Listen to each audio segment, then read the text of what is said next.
예, 강의를 가능한 한 짧게 하고 그 분반을 그룹 교제를 넉넉하게 가실 수 있게 하려고 노력하고 있습니다. 먼저 2장을 한 3번 이상 읽어 오셨으리라 생각이 됩니다. 형제들아가 몇 번 나온다고 말씀드렸죠? 4번 나옵니다. 4번 나와서 이 4단락으로 이렇게 나눠서 이해를 하면 좋을 것 같습니다. 제가 아침 저녁으로 2장을 계속해서 반복해서 들었는데 이렇게 구분을 짓지 않고 들으니까 비슷한 말이 자꾸 반복되는 것 같아서 굉장히 어려웠거든요. 첫 번째 형제들아부터 시작해가지고 8절까지가 첫 단락이 되겠는데, 여기서 우리가 봐야 될 것은 바울의 본인 것 같습니다. 특별히 복음 전도에 있어서 바울의 본. 그리고 두 번째 이제 9절부터 시작해가지고 13절까지는 이것도 바울의 본입니다. 이거는 삶에 있어서 바울의 본. 앞부분에 나온 형제들아는 복음에 있어서의 바울의 본이라고 한다면, 여기서는 삶에 있어서의 바울의 본이라고 이름을 제목을 붙여보았습니다. 그리고 이제 14절부터 16절까지는 고난받는 교회가 나옵니다. 고난 가운데 본이 되는 교회, 고난 가운데 본이 되는 교회라고 14절부터 16절은 이름을 붙여보았습니다. 그리고 이제 17절부터 20절까지 마지막 형제들아는 여러 생각을 해볼 수 있었는데 그리스도인의 열매라고 이름을 제목을 붙여보았습니다. 이건 이제 제가 묵상을 하면서 붙인 제목인데요. 또 엠마오라든가 여러 주에서에는 또 다르게 나눠져 있을 수 있습니다. 그런데 제가 이해하고 같이 나누고 싶은 그런 내용으로서 이렇게 4가지로 나눠서 우선 함께 상고를 할 수 있으면 좋겠습니다. 그럼 첫 번째로 1절부터 8절까지인데요. 다 읽어 오셨으리라 생각하고 1, 2절을 먼저 그러면은 우리 형제님 중에 한 분 읽어 주시겠습니까? 형제들아, 우리가 너희 가운데 들어간 것이 헛되지 않은 줄을 너희가 친히 아나니, 너희가 아는 바와 같이 우리가 먼저 빌립보에서 고난과 능욕을 당하였으나 우리 하나님을 힘입어 많은 싸움 중에 하나님의 복음을 너희에게 전하였노라. 네, 감사합니다. 1, 2절 읽었습니다. 우리가 너희 가운데 들어간 것이 헛되지 않은 줄을 너희가 친히 아나니, 여기서 반복되는 흥미로운 표현이 친히 아나니, 너희가 안다라는 표현이 굉장히 많이 반복이 되어 있습니다. 이 본이라는 것은 그냥 숨겨져서 있는 게 아니라 드러나는 것인 게 분명합니다. 너희가 아나니, 예를 들어 장경덕 형제님은 아시는데 서시한 형제님은 모른다고 치면은 바울이 너희가 아노니 이러면은 편지 받은 사람 중에 나는 모르는데 뭐 이렇게 될 거 아닙니까? 그러니까 너희가 아나니라고 하는 것은 명확하게 드러났다는 의미입니다. 한 명 한 명이 전부 인식할 수 있을 정도로 명확하게 드러난 일, 더해서 그만큼 한 명 한 명과의 교제도 충실했다라는 장면으로도 볼 수가 있습니다. 그러니까 이미 아는 거 얘기합니다. 너희가 아는 바와 같이, 또 아는 바가 또 나왔죠.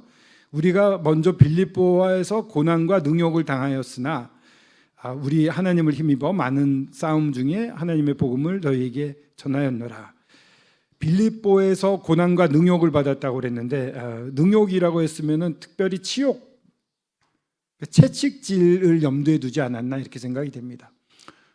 생각해 보면 바울은 로마 시민이었기 때문에 빌립보에서 채찍을 맞기 전에 나는 로마 시민이다 이러면은 채찍을 안 맞았을 겁니다.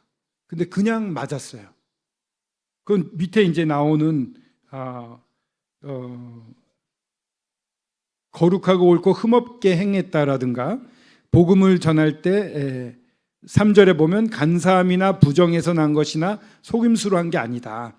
그러니까 다른, 아니면 사도 7절에 나와 있는 그리스도 사도의 권위, 이런 걸 사용하지 않고 순수하게 주님이 주신 마음으로 복음을 전했다는 것을 엿볼 수가 있습니다. 그러니까 채찍을 때려도 그냥 맞는 겁니다. 자기 권한을 그런데 권위를 가지고 복음을 전하려고 하지 않고 순수하게 복음으로 하나님이 주신 힘으로만 전하려고 했던 바울의 이 복음 전도에 있어서의 본을 볼 수가 있습니다.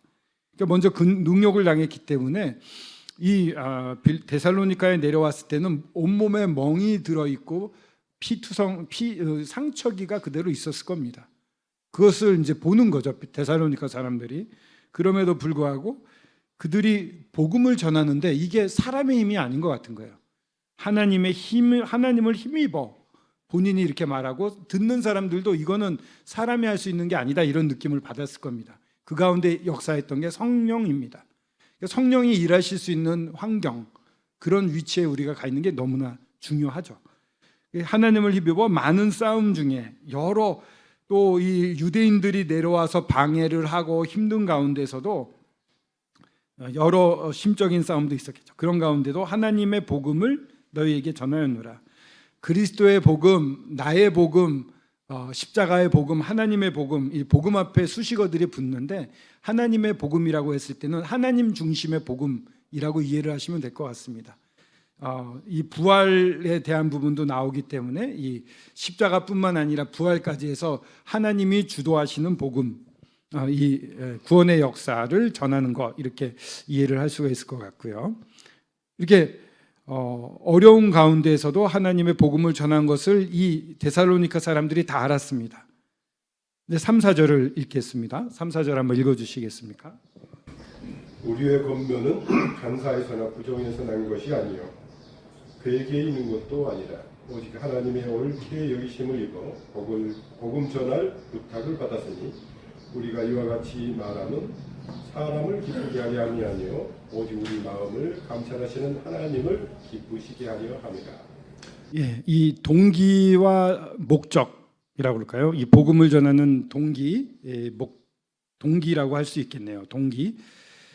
여기서 권면이라고 나오는데 권면 이러면 좀 딱딱한 것 같아요. 우리가 뭐 권면을 받아들여라 뭐 이런데 사실 원어적으로 봤을 때는 가까이 가서 말하다, 이런 뜻이 있습니다. 그러니까 권면을 할 수 있는 관계는 가까운 관계가 돼야 되는 거예요. 그냥 거리상으로도 그렇고 관계상에서도 그렇고, 여기 보면은 뒤에 나오지만 각 사람에게라는 말이 이 데살로니가 전서에 반복이 됩니다. 뒤에서도 아비가 아들에게 각 사람에게 이렇게 권면하듯 했다는 말이 나오는데 각 사람도 굉장히 중요한 겁니다. 한 명 한 명을 바울은 교제를 했습니다. 물론 디모데와 실라가 있어서 같이 동역을 했으면 그들이 한 사람 한 사람을 찾아가서 친근한 관계를 이루고 신뢰 관계를 이루고 그런 가운데 중요한 얘기들을 했다는 것이죠. 이 권면은 후반부에도 나오는데 이렇게 가까이 가서 말을 하다, 굉장히 좋은 관계를 보여주고 사람을 튼튼하게 할 수 있는 굉장히 중요한 교제 중에 하나가 되겠습니다. 간사함이나 부정이나 괴계라고 했는데 이제 한글 개역에는 보면은 이제 속임수로 표현이 되어 있습니다. 그러니까 이렇게 가서 우리가 복음을 전하고 한 사람 한 사람 권했던 것은 간사함, 이건 잘못된 기준이라는 게 어원입니다. 그러니까 뭔가 시작이 잘못되어 있는 잘못 이끌어가는 교훈, 이단적인 교훈 뭐 이런 것이 아니고, 부정, 이거는 음란을 의미합니다. 음란. 그러니까 그 당시에 이 데살로니카도 그랬고 고린도도 그렇고 아덴도 그랬지만 우상 신전이 있었습니다. 그래서 그 가운데 어떠한 그 종교에 몰입하게 되면은 그 종교에 입교를 하게 되면 의식을 치르는데 그게 굉장히 환상적이고 성적인, 그래서 이런 여신을 섬기는 곳에는 여 제사장들이 많은데 다 창녀 역할을 했습니다. 성적 결합을 통해서 우리가 하나로 된다 뭐 이런 식으로 해서 사람들을 미혹했던 것이죠. 그런 데서 나온 어원이 이제 이 부정이라는 어원이 됩니다. 그러니까 음란한 그런 것도 아니다. 주변에서 볼 수 있는 게 아니다. 그런 괴계, 너희들을 속여서 이끌려고 믿기라는 뜻도 있습니다. 뭔가 현혹시켜서 끌어온 것도 아니다. 그 당시에 거짓 술사들이 많이 배회를 하면서 마술도 보이고 새로운 어떠한 진리라고 하면서 사람들을 갖다가 속이면서 결과적으로는 금전을 착취하는 일들을 해왔거든요. 그러니까 그런 부류가 우리는 다릅니다. 우린 어떤 겁니까? 그러면 우리가 이와 같이 말하면 사람을 기쁘게 하려 하며 오직 우리 마음을 감찰하신 하나님을 기쁘게 하려 합니다. 그 앞에 나와 있는 게 이제 오직 하나님께 옳게 여김을 입어 복음의 위탁을 받았으니, 이 일을 하는 동기는 하나님을 기쁘시게 하는 거고, 이 자격은 우리 스스로 말한 게 아니라 하나님이 부탁하신 겁니다. 바울이 여기까지 한 14년 정도 됐을 겁니다. 그 다메섹 도상에서 예수님을 만난 다음에 그 기간 동안에 아라비아에서도 있었고 또 안디옥에서도 있었고 다소에도 있었겠죠. 그러면서 계속 복음을 전하면서 하나님으로 말미암아 괜찮다라는 이제 평가를 받았다고 스스로 생각을 할 수가 있는 것입니다. 그런 흐름 가운데 주님이 마게도냐로 부르시고 하나님이 부탁을 하신 거죠. 복음을 부탁하신 거고, 그래서 사람을 기쁘게 하려고 하지 않았습니다. 은근히요, 이 앞에서 말씀 전하다 보면은 인기를 얻고 싶을 때가 많습니다. 싸워야 돼요. 그래서 내가 어떻게 하면은 성도들의 집중을 더 받을 수 있을까? 황 형제 말씀이 좋아졌어, 이런 얘기를 어떻게 들을까?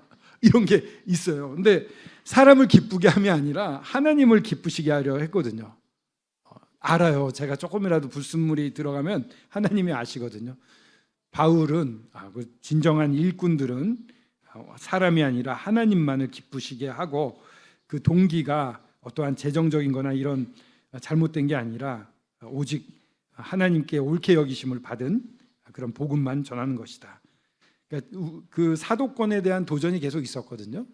정말 12제자가 아닌데 사도가 맞냐? 근데 그리고 이제 유대인들이 와서 핍박을 하고 이방인들을 부추길 때 나쁜 소문을 같이 퍼뜨리는 거예요. 정 가짜다.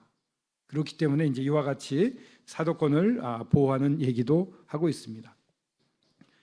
하나님을 기쁘시게 하려 합니다. 이거는 여기서 또 엿볼 수 있는 거는 하나님과의 관계입니다. 우리가 아까 1장에서도 하나님께 감사함으로 시작이 되죠. 기도가 하나님께 감사하는 자는 언제든 마음이 하나님께 열려 있고 하나님이 주신 모든 것에 대해서 만족하고 엎드려져 있습니다. 이런 관계가 매우 중요합니다. 그래서 그런 사람은 하나님을 기쁘시게 해드리고 싶어 합니다. 그러니까 언제나 우리가 그런 위치에 있는가를 살펴볼 수 있으면 좋겠고요. 또 이제 5, 6절을 읽겠습니다. 한 분 또 읽어주시겠습니까? 너희도 알거니와 우리가 아무 때에도 아첨하는 말이나 탐심의 탈을 서지 아니한 것을 하나님이 정언하시느니라. 또한 우리는 너희에게서든지 다른 이에게서든지 사람에게서는 영광을 구하지 아니하였노라. 예, 정말 이렇게 말할 수 있으면 좋겠습니다. 여기 말하잖아요. 아무 때나 아첨하는 말이나, 이 사람의 시선이 의식되면 아첨을 하게 돼 있죠. 탐심의 탈은 이게 금전적인 보수와 연결이 되어 있습니다. 자꾸 이제 부끄러운 얘기를 드리면, 제가 2000년도에 일본 모임에 3개월 가 있었습니다. 가면은 가서 24개 모임을 3개월 동안 안내를 해주셔서 24개 모임을 보고 왔습니다. 그러니까 일본의 크고 작은 중요하고 또 작지만 주님 앞에 열심히 섬기는 모임들은 많이 봐왔죠. 가면은 토요일, 이제 수요일이나 주일날은 말씀을 부탁을 합니다. 말씀을 부탁하면 사례를 합니다. 사례가 제법 두둑해지더라고요. 그러니까 한국에 올 때 책을 엄청 많이 샀어요. 일본 책들을 주신 것으로. 그리고 너무 많이 사서 짐으로 가져오기에 비행기에 실을 수 없을 정도가 돼서 추가로 한 30만 원 가까이 더 내야 됐어요.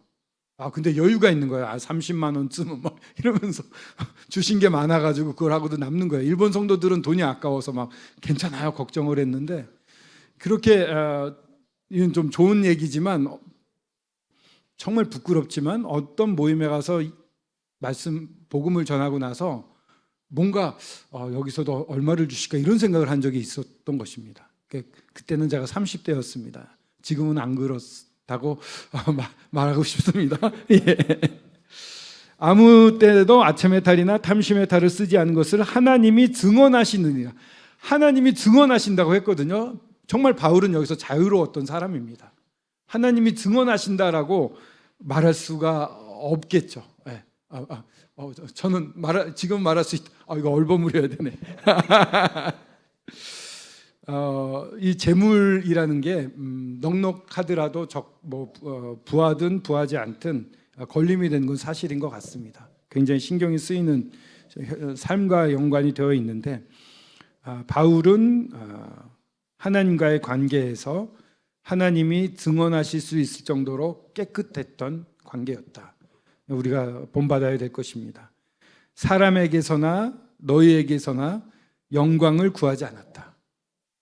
보통 누군가를 이렇게 좀 칭찬을 하면서 그 교회에서 존경받는 분을 칭찬하면서 하는 게 뭐 나쁜 건 아니겠습니다만 그러나 저희들이 모였을 때 자매님들이 수건을 쓰시잖아요. 이 수건을 쓰시는 이유는 이 자매님들의 머리가 남자의 머리이기도 합니다. 그리고 긴 머리는 자매님들의 영광이 됩니다. 그러니까 자매님들의 머리가 남자들의 영광이라서 이 수건을 쓰게 되면 이곳에 모여있는 형제 자매님들의 영광을 다 가리는 역할을 합니다. 그럼 누구만의 영광이 나타날까요? 하나님의 영광, 주님의 영광만 나타나는. 그러니까 이 주일날 와서 머리에 수건을 쓰는 것은 주님의 영광을 나타내기 위해서. 이곳에서는 정말 그 어느 것도 영광을 드러내지 않고 주님만 영광 받으시옵소서. 루시퍼라는 천사가 날개가 큰 천사였습니다.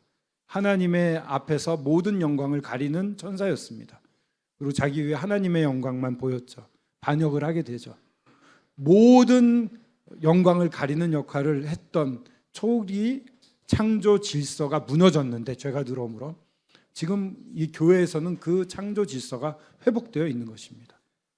놀라운 거죠. 천사들이 보고 배우는 거예요. 여기는 정말 주님만의 영광이 빛나고 있습니다라고. 이렇게 사람의 영광이 아니라 오로지 하나님의 영광만 구하려고 바울이 애썼다는 것. 이게 참 아름다운 본이고 저희들도 본받고 싶습니다. 7, 8절 읽어주시겠습니까? 우리는 그리스도의 사도로서 마땅히 너희를 주장할 수 있으나 도리어 너희 가운데서 유순한 자가 되어 육모가 자기 자녀를 기름과 같이 하였으니 우리가 이같이 너희를 사모하여 하나님의 복음뿐 아니라 우리의 목숨까지도 너희에게 주기를 기뻐함은 너희가 우리의 사랑이라. 예, 감사합니다. 사도로서 권위를 주장할 수 있었습니다. 권위와 권위주의는 좀 다르죠. 요즘 청소년들의 맞이한 부모들은 어떻게 해야 되는가 독서 나눔을 하고 있습니다.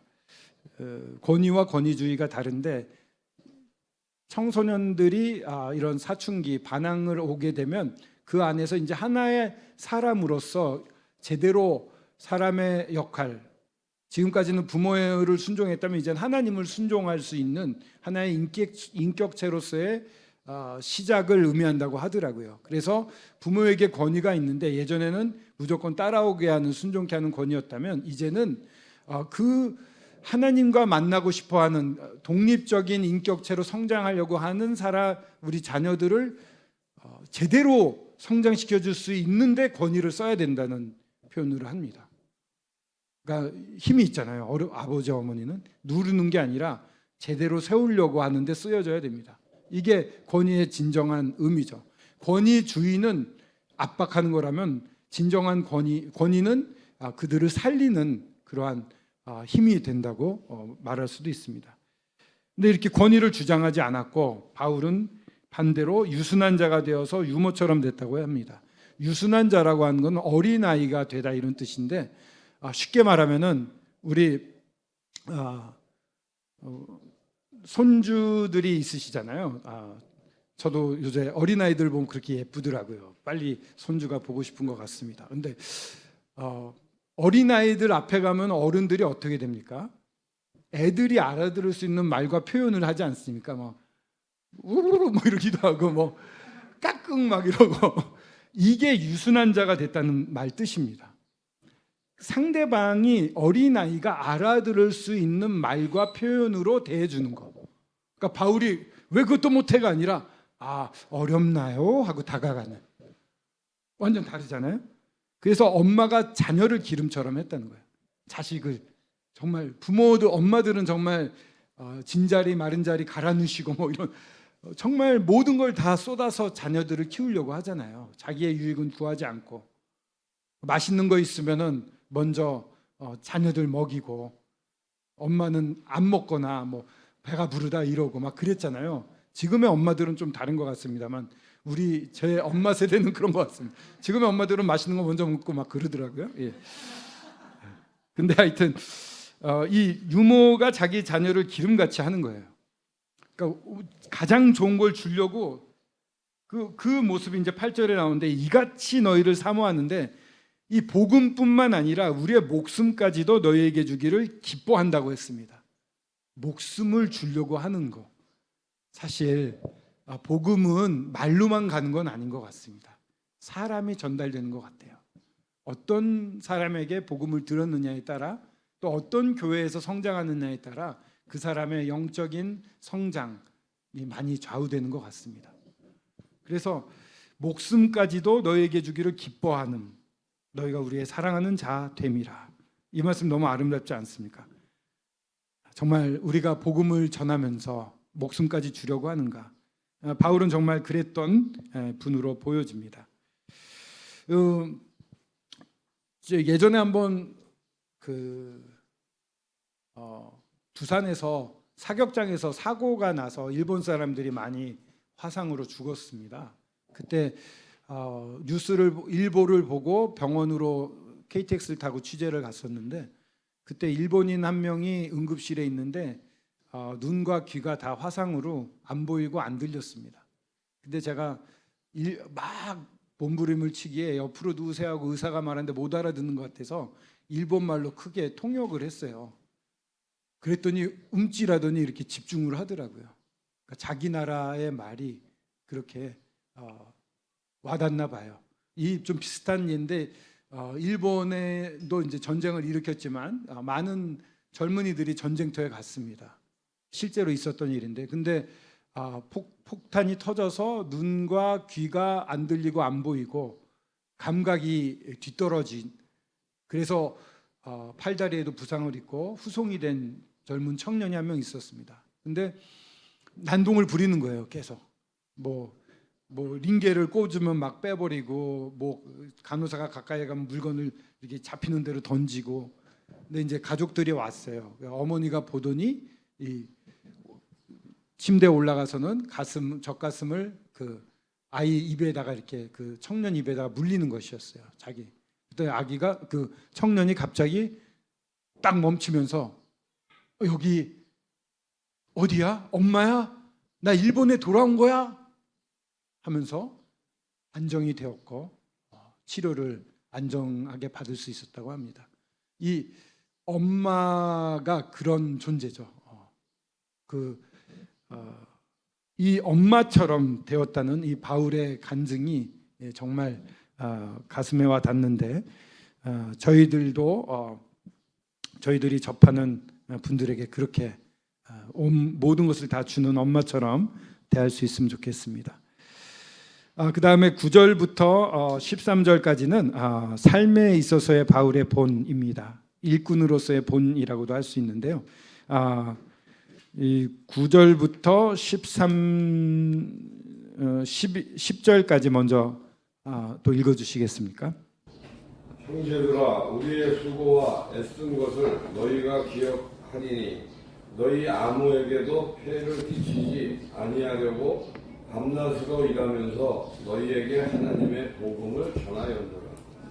우리가 너희 믿는 자들을 향하여 어떻게 거룩하고 옳고 흠없이 행하였는지에 대하여 너희가 증인이요 하나님도 그러하시도다. 예, 여기서도 마찬가지로 형제들아 이러고 너희가 기억한다는 얘기를 합니다. 우리가 애쓰고 수고와 애쓴 것, 수고라고 하는 것은 어떠한 일이라고 한다면 애쓰다고 하는 것은 그 일을 얼만큼 했느냐, 굉장히 열심히 했다는 것을 말합니다. 정도. 너희가 기억하는데 아무 폐를 끼치지 아니하려고 밤낮으로 일하면서 복음을 전파했다고 합니다. 낮에는 교제도 하고 전도도 하고 밤에 이제 텐트 깁는 일을 했을 겁니다. 바울이 안질이 있었다고 보여지는데 눈이 안 좋은데도 밤늦게까지 초롱불 밑에서 이 텐트를 깁고 있는 모습을 기억해 보면 정말 애썼다 이런 생각이 듭니다. 우리가 너희 믿는 자들을 향하여 어떻게 거룩하고 옳고 흠없이 행하였는지 대하여 너희가 증인이요 하나님도 그러하시도다. 거룩하고 경건을 말하죠. 이게 이제 그리스도인의 삶인 거, 삶, 일꾼의 삶뿐만 아니라 그리스도인들이 다 이래야 된다고 생각되는데, 거룩한 것, 하나님을 향한 부분이라고 할 수 있습니다. 하나님과의 관계, 아까도 하나님 관계 매우 중요하다고 말씀드렸는데 거룩해야 되고, 옳고, 이거는 일반적인 삶에 있어서의 표준이 되는 부분들, 그러니까 양심의 부분이라고도 할 수 있습니다. 이 삶에서의 정직이라든가 이런 것이겠죠. 흠없이 행했다, 이거는 이제 꼬투리를 잡힐 만한 그런 부분들이, 비난할 만한 어떠한 법규나 이런 데서 비난을 받을 만한 것이 없이 빛 가운데 사는 삶을 말하고 있습니다.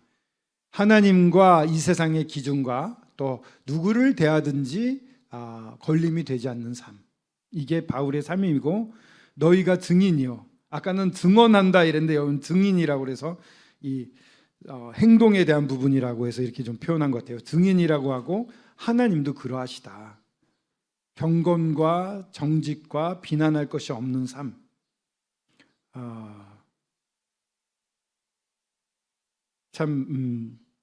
앞에는 복음 전파를 하는 그러한 본이었다고 하면, 여기서는 어떻게 살았는지에 대한 본을 보고 있습니다.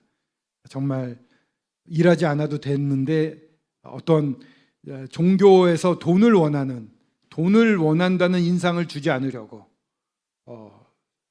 정말 스스로 일했던 모습, 조금이라도 안 좋은 영향을 미치지 않으려고 하는 이 바울의 주님 앞에서의 충성된 삶이 되겠죠. 그리고 밤낮으로 일하는데 일만 하는 게 아니라 복음도 전했던, 그리고 그 믿는 자들을 향해서 정말 경건했습니다. 옳았고 흠잡을 데가 없는 그런 삶을 살았고, 너희들이 알고 하나님도 그러하시다, 하나님도 아신다. 참 깨끗하게 살았던 것 같습니다. 저희들의 기쁨은 사실 하나님 앞에 있어서의 안정입니다. 잘못이 있으면 사실 아뢰면은 주님이 용서해 주십니다. 안아주십니다. 그렇기 때문에 주님이 이미 십자가에서 저희들의 모든 죄가를 전부 용서하셨을 뿐만 아니라, 그 사건뿐만 아니라 그 사건이 나오게 된 하나님의 큰 사랑과 은혜를 맛보고 있다면 저희들의 연약은 아무것도 아닌 걸로 보여집니다. 금방 거기에 잠겨서 주님의 풍요 가운데 쉴 수가 있게 됩니다. 그럼 안정이 되죠. 실수할 수 있습니다. 그럼 나아가서 관계 회복을 하게 되면 그 커다란 은혜와 긍휼, 그 선하심, 이것을 맛보면서 쉴 수가 있게 됩니다. 그럴 때 이제 감사함이 나오고 기쁜 마음이 나오고 뭔가 할 힘이 나옵니다. 이런 모습으로 하나님도 그러하시도다, 나는 하나님 앞에서 정말 평안해 라고 말하고 있는 바울을 보게 됩니다. 너희도 아는 바와 같이, 또 이제 얘기를 합니다. 11절부터 12절 13절까지 11, 12절 한번 읽어주시겠습니까? 너희도 아는 바와 같이 우리가 너희 각 사람에게 아버지가 자기 자녀에게 하듯 권면하고 위로하고 경계하노니, 이는 너희를 부르사 자기 나라와 영광에 이르게 하시는 하나님께 합당히 행하게 하려 합니다. 예, 여기 또 나옵니다. 이 부분이 저희들한테 좀 절실한 것 같습니다. 너희도 아는 바와 같이 우리가 너희 각 사람에게 아버지가 자녀에게 하듯 권면하고 위로하고 경계했다. 우리라고 하니까 아까 말한 대로 바울과 실라와 디모데, 이 주된 사람들이겠죠. 각 사람에게 갔다는 겁니다. 한 사람 한 사람과 교제를 했다는 거, 이거 너무 중요한 것 같습니다. 서로 일꾼들도 그랬지만 서로도 그래야 되겠죠. 각 사람에게, 한 사람 한 사람을 주님이 사실 만나시고 대하시잖아요. 그렇기 때문에 이렇게 뭉뚱그려서 할 수 없는 것 같습니다. 한 사람 한 사람과 교제하는 게 매우 중요합니다. 아버지가 자기 자녀에게 하듯, 엄격한 아버지, 일방적인 권위주의적인 아버지가 있지만 아까 말씀드린 대로 아버지가 가진 권위를 가지고 아들을 세우려는 아버지들은 굉장히 인자하고 기다려주고 예기 상대가 됩니다. 그런 아버지처럼 권면하고 위로하고 경계를 시켰습니다. 권면이라는 것은 아까 말한 것처럼 가까이 가서 이야기를 하는 것입니다. 권하는 것이겠죠. 이렇게 하면 어때? 그러면서 반드시 따라오는 게 위로입니다. 격려가 필요합니다. 많은 경우에 생나무를 태우면은 우리 서시환 선생님 잘 아시겠죠. 이렇게 나무를 하자마자 그 생나무, 아직 마르지 않는 나무를 태우면 연기가 많이 나거든요. 눈이 맵죠. 그럼 보통 빼버릴 수가 있습니다. 근데 그냥 냅두면은 마르고 나중엔 잘 탑니다. 그러니까 초신자라든가 어린 사람들이라든가 모임에 처음 더해진 분들은 좀 우리의 눈을 아프게 합니다. 어린 사람들은. 근데 기다려주면 잘 탈 때가 옵니다. 그렇게 괜찮아, 열심히 해, 위로와 격려가 사람들을 잘하게 합니다.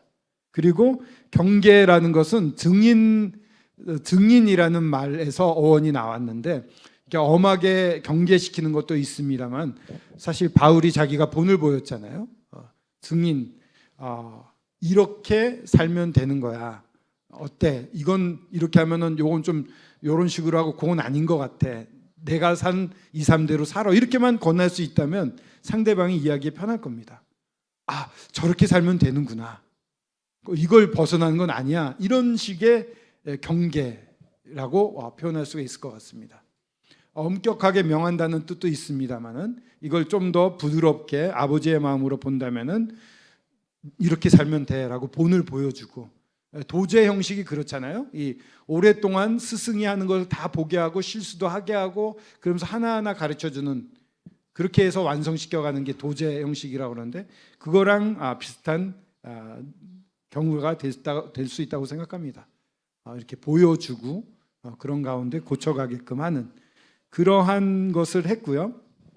그 이유는 뭐냐면 이는 너희를 부르사, 주님이 부르셨습니다. 이 부르사는 진행적인 부르사래요. 계속 부르고 계시다는 거예요.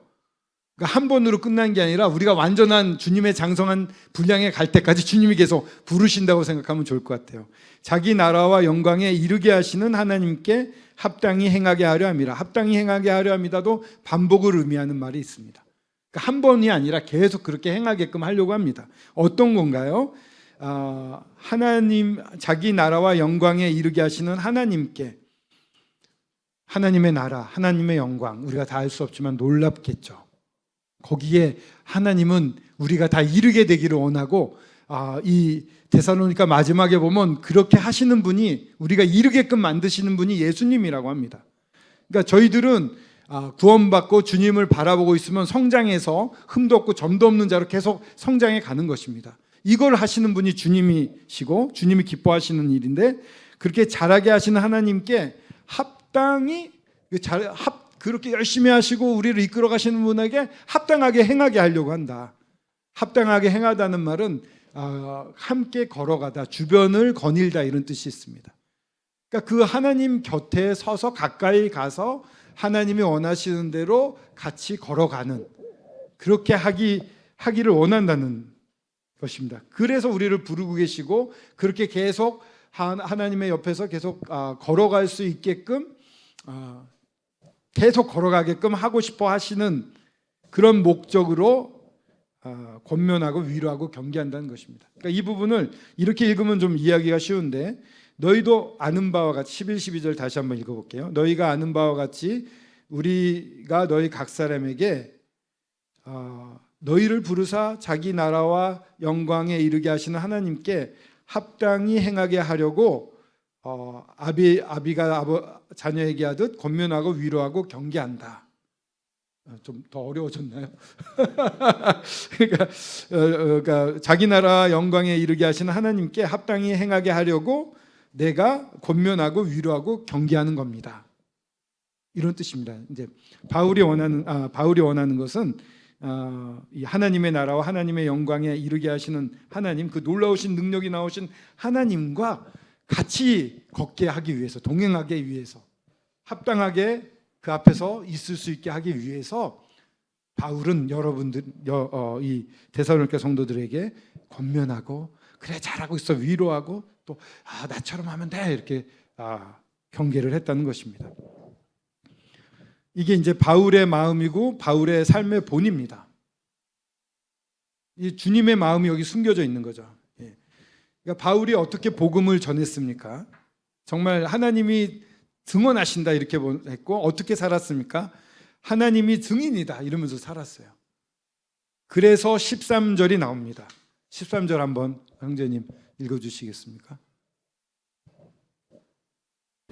이러므로 우리가 하나님께 끊임없이 감사하며 너희가 우리에게 들은 바 하나님의 말씀을 받을 때에 사람의 말로 받지 아니하고 하나님의 말씀으로 받으니 진실로 그러하도다. 이 말씀이 또한 너희 믿는 자 가운데서 역사하느니라.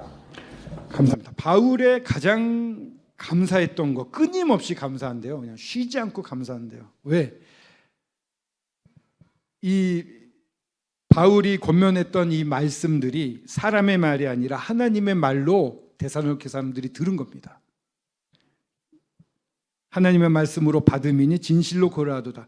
사실도 그렇다 이런 겁니다. 내가 전한 건 하나님의 말씀이고 왜요? 하나님의 뜻대로만 정했고 하나님 옳게 여겼던 거 전했고 또 하나님의 모습을 그대로 드러내면서 전했습니다. 본을 보이면서 전했는데 그렇기 때문에 그들은 이것을 하나님의 말씀으로 받았습니다. 내가 전한 진실로 그러하도다. 사실 전한 말씀은 하나님의 말씀이다 이런 뜻이고요. 그리고 놀라운 게 이 말씀이 또한 너희 믿는 자 가운데서 역사하느니라. 역사라고 하는 것은 역사하느니라 다른 말로 하면 효력이 발생해요 작동이 되더라 이런 뜻입니다.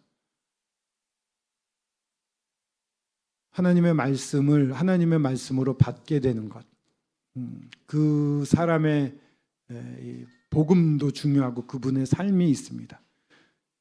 결국은 교회는 본으로 자라난다고 말할 수가 있습니다. 예수 그리스도를 본받은 바울을 본받은 성도들, 데살로니가 성도들, 이 데살로니가 성도들을 본받은 마게도냐에 있는 많은 교회들, 아가야에 있는 교회들, 그렇게 본으로 자라나고 있습니다. 굉장히 끊임없이 감사한다고 바울이 너무 기뻐하고 있습니다. 그래서 전에도 한번 말씀드렸은 것 같은데 존 레녹스라는 형제님이 전에 말씀드렸나요? 그 인도네시아의 그 국제 수양에 와서 요한계시록을 말씀을 전하면서 거기에 보면 7금 촛대와 7별이 나오잖아요. 그 별을 하면서 스타 you're 영어로 막 이렇게 하셨는데 여러분들 교회의 스타입니까? 딱 이러는 거예요.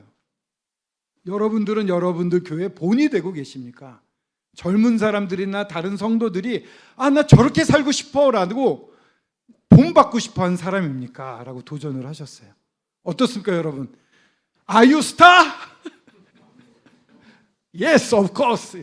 예, 물론입니다. 이렇게 답할 수 있는 저희들이 되면 좋겠습니다. 예, 가능하고 그렇게 하시는 분이 주님이시기 때문에 됩니다. 예, 믿고 있습니다. 자, 14절부터 16절 한번 읽어주시겠습니까?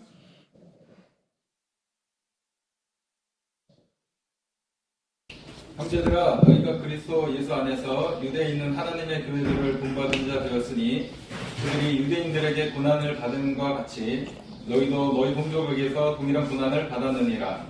유대인은 주 예수와 선지자들을 죽이고 우리를 쫓아내고 하나님을 기쁘시게 하지 아니하고 모든 사람에게 대적이 되어 우리가 이방인에게 말하여 구원받게 함을 그들이 금하여 자기 죄를 항상 채우매 노하심이 끝까지 그들에게 임하였느니라. 네, 감사합니다. 형제들아 이렇게 부릅니다. 이 데살로니가 교회에 이미 고난이 왔습니다. 핍박이 생겼습니다. 유대인들이 와서 이방인들을 유대인들이 유대에서 예루살렘 교회를 핍박했습니다. 시기심 때문에 그렇습니다. 우리가 정통인데 우리가 진짜인데 너희들이 뭐야? 많은 사람들이 가는 거 못 봅니다. 이 시기심이 사람이 가진 이 안 좋은 것 중에 안 좋은 감정 중에 제일 무서운 것 같습니다. 결국 시기심으로 사람도 죽이고 하게 됩니다. 근데 그 시기심을 가졌던 유대인들이 결국 데살로니카까지 영향을 미쳤고 또 데살로니카에 와서 유대인들이 그 이방인들, 그 데살로니카인들과 동족인 사람들을 또 꿰었고 그들에게 시기심을 일으키게 해서 동일하게 이 데살로니가 교회를 핍박을 하게 됩니다. 저희 모임도 그렇습니다. 정통이라고 불리우는데 오랫동안 핍박을 받아왔습니다. 오른팔같이 열심히 돈 사람이 갑자기 빠져나가더니 자기한테 목사님 구원 받으셨어요? 이러니까 너무 놀라운 거겠죠. 그런 충격적인 일들도 있었겠지만 이 시기심이라는 것은 물론 지금은 많이 달라졌습니다. 그리고 모든 게 다 시기심 때문은 아니겠습니다만은 시기심은 무섭습니다. 이 시대에 이 데살로니가 교회를 괴롭히던 동족들은 이런 시기심이 바탕이 되었다고 볼 수가 있습니다.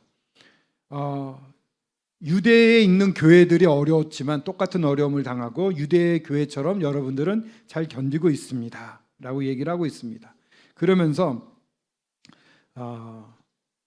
노하심이 끝까지 그들에게 임하였느니라 라고 이미 과거형으로 썼습니다만 구약의 성경에 보면 앞으로 올 징벌, 징계들을 이렇게 과거형으로 쓰는 경우들이 있습니다. 그래 여기서도 이렇게 과거형으로 썼지만 이 노하심이 그들에게 임하고 있다, 숯불을 쌓고 있다라는 표현이 있는데 그렇게 쌓여지고 있는 것입니다. 이 노하심이라고 말하는 말은 여기서는 7년 대환란을 의미한다고 볼 수가 있습니다. 7년 대환란은 필요합니다. 이 세상을 보면은 너무나 끔찍한 일들이 많아요. 심판받아야 될 분들이 많습니다. 어제도 일본에서 시의원 아들이 지나가는 여인을 칼로 찌르고 온 경찰을 얼굴에다 대고 가까이서 엽총으로 2명을 2발 쏴서 즉사시켰습니다.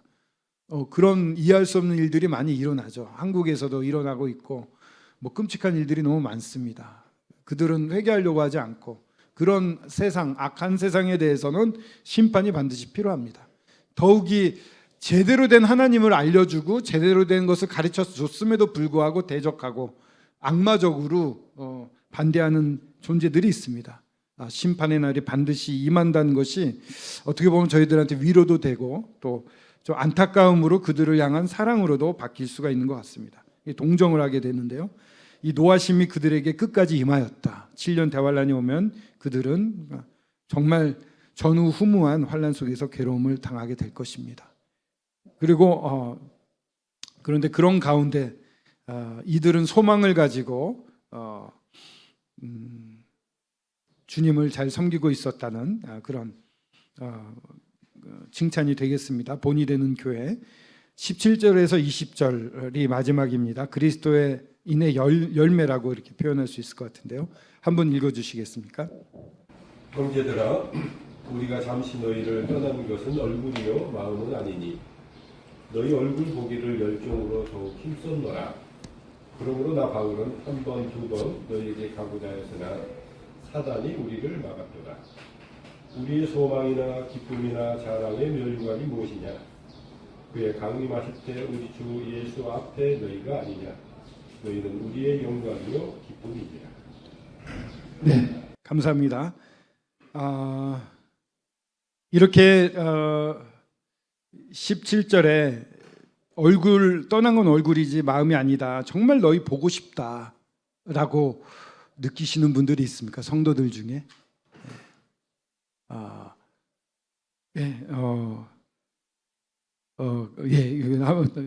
예화는 넘어가겠습니다. 참 아름다운 것 같습니다. 그러니까 복음을 전한 성도들에 대한 이 관심이 아마 더 많았으리라 생각되는데 꼭 그렇지 않다 하더라도 친밀하게 교제하고 서로 영향을 주는 사람들의 사이에서는 정말 보고 싶은 것 같습니다. 이 바울의 마음. 그런데 신기한 게 18절에 그러므로 나 바울은 한두 번 너에게 가고자 했으나 사탄이 우리를 막았도다.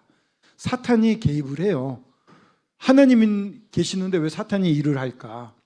근데 하나님은 사탄을 들어 써서 더 완벽한 걸 이루시는 분이시라는 것을 우리가 알 수 있으면 좋겠습니다. 사탄이 이때 바울을 가지 못하게 막았잖아요. 쉽게 말하면 이렇게 말할 수 있을 것 같아요. 만약에 바울이 편하게 데살로니카에 갔다면은 데살로니카서를 안 썼을 겁니다. 그럼 이 초대교회의 뜨거운 모습을 우리는 몰랐을 겁니다. 그리고 오늘 이 오후 성경 공부도 없었을 것입니다.